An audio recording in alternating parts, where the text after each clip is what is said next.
नमस्कार, PTC news देख रहे सभी दर्शकों का स्वागत। मैं हूं आपके साथ अतुल वर्मा, लेकर हाजिर हूं प्रदेश की तमाम खबरों का हाल।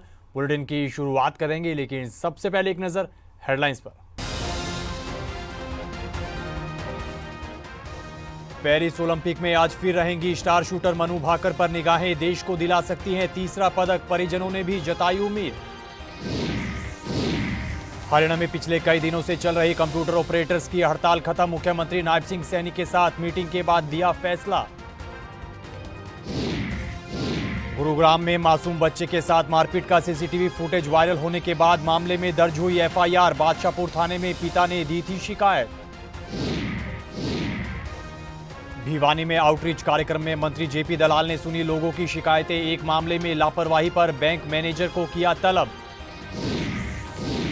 और कांग्रेस सांसद कुमारी सैलजा ने मोदी सरकार पर साधा निशाना, कहा हरियाणा के साथ किया जा रहा भेदभाव, जनता देगी जवाब।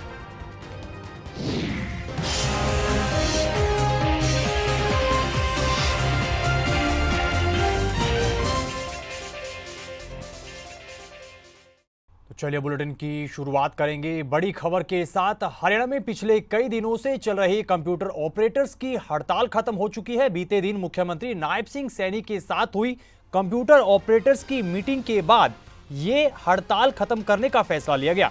सीएम से मीटिंग के बाद हरियाणा कंप्यूटर प्रोफेशनल संघ के प्रधान ने कहा कि मीटिंग में मुख्यमंत्री नायब सिंह सैनी की ओर से सभी मांगों पर सहमति जताने का आश्वासन मिला है और हड़ताल खत्म करने की भी बात कही गई है, जिसके बाद आमजन की परेशानी को देखते हुए कंप्यूटर ऑपरेटर्स ने अपनी हड़ताल खत्म करने का फैसला किया है और सोमवार से सभी कंप्यूटर ऑपरेटर्स काम पर लौटेंगे।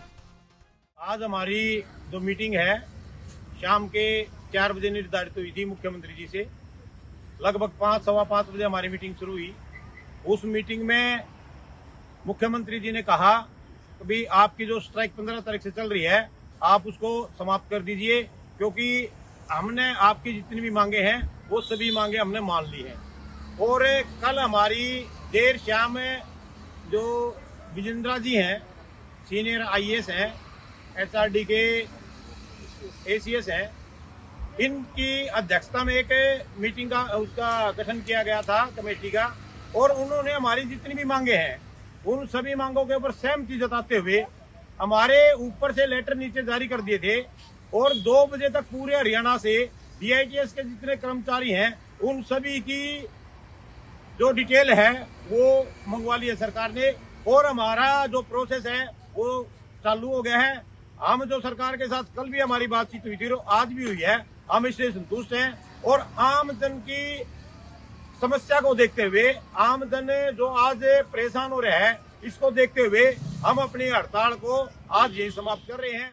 खबर गुरुग्राम से है। गुरुग्राम के सेक्टर 70 की एक सोसाइटी में 7 साल के मासूम बच्चे के साथ मारपीट का सीसीटीवी फुटेज वायरल होने के बाद अब मामले में एफआईआर दर्ज हो गई है। मामले में पुलिस जांच अधिकारी ने जानकारी देते हुए बताया कि मामले की शिकायत बीती 28 जुलाई को गुरुग्राम के बादशाहपुर थाने में बच्चे के पिता द्वारा दी गई थी, जिसके बाद मामले की तफ्तीश करने के साथ ही एफआईआर अब दर्ज कर ली गई है। उन्होंने बताया कि ये मामला 2 छोटे बच्चों की मामूली लड़ाई झगड़े से जुड़ी हुई बात थी, जिसके बाद एक बच्चे की मां ने अपना आपा खोते हुए 7 साल के मासूम बच्चे के साथ मारपीट की और ये पूरा मामला सीसीटीवी कैमरे में कैद हो गया। इधर हरियाणा उदय प्रोग्राम के तहत जिला स्तरीय आउटरीच कार्यक्रम का आयोजन भिवानी में हुआ है, जहां पर मंत्री जेपी दलाल ने बतौर मुख्य अतिथि शिरकत की है। इस दौरान उन्होंने करीब 300 लोगों की शिकायतों को सुना और उनके समाधान के लिए संबंधित विभाग के अधिकारियों को निर्देश भी दिए। वहीं मंत्री जेपी दलाल ने एक मामले में बैंक मैनेजर की लापरवाही पर उसी वक्त ब्रांच मैनेजर को मौके पर तलब किया और उच्च अधिकारियों को कड़ी कार्रवाई करने के निर्देश दिए। वहीं जेपी दलाल ने कहा कि गरीब और पात्र लोगों के हकों पर डाका बिल्कुल भी नहीं डालने दी जाएगा।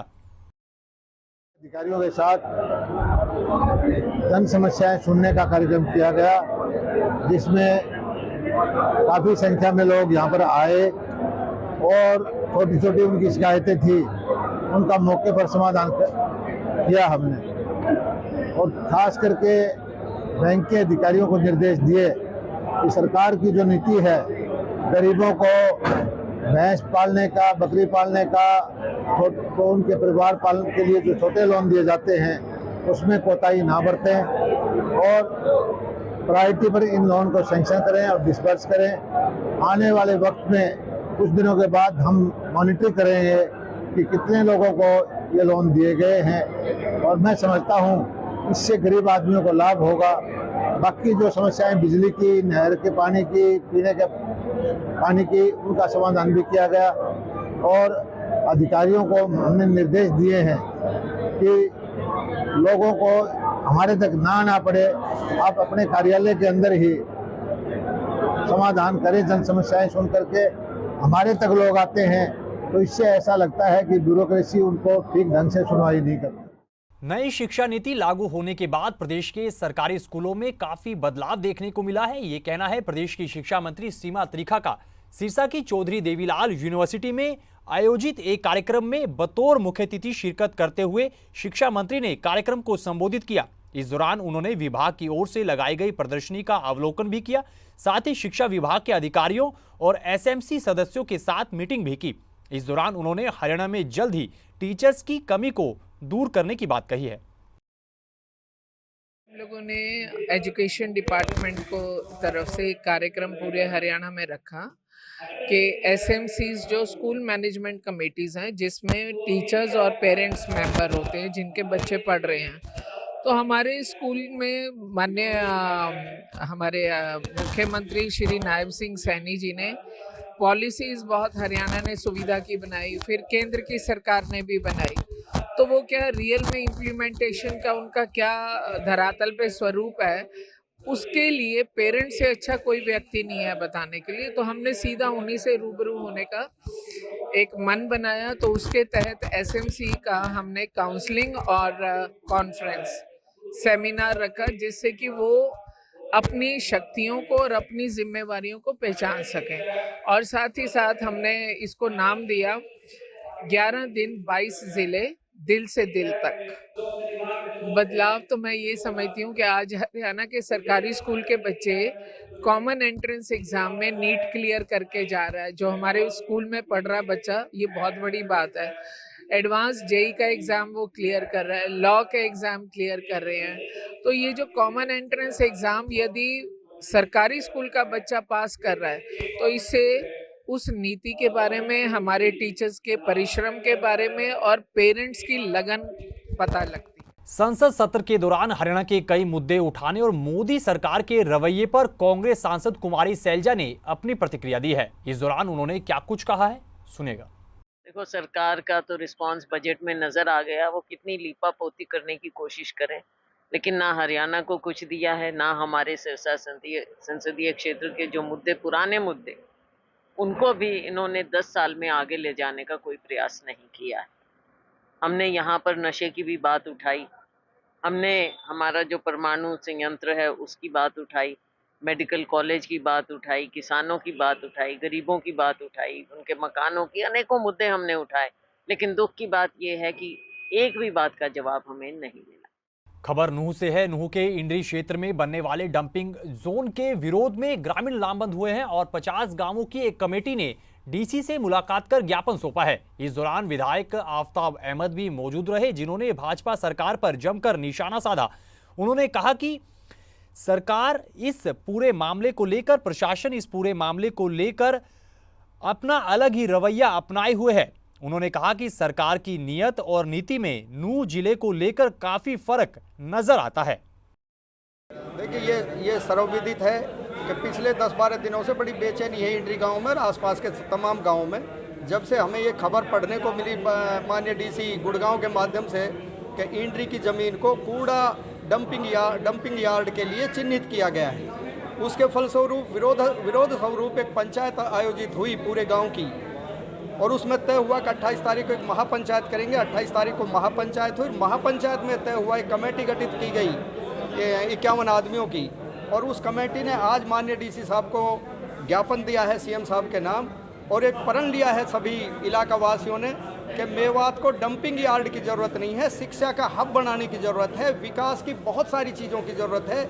यहाँ ना खेलों की सुविधा है, ना शिक्षा की सुविधा है, ना बिजली है, ना पानी है, और उल्टा एनसीआर की गंद को हमारे सर पर ला करके जो सरकार की एक कुचेष्टा है, उसको किसी कीमत पर हम सरकार को इस मकसद में कामयाब नहीं होने देंगे। मैं कहूँगा भारतीय जनता पार्टी की जब नीति देखते हैं और उनकी नीयत देखते हैं, नूह ज़िले के प्रति उनका जो है दुर्भावना और उनकी जो है साफ झलकती है।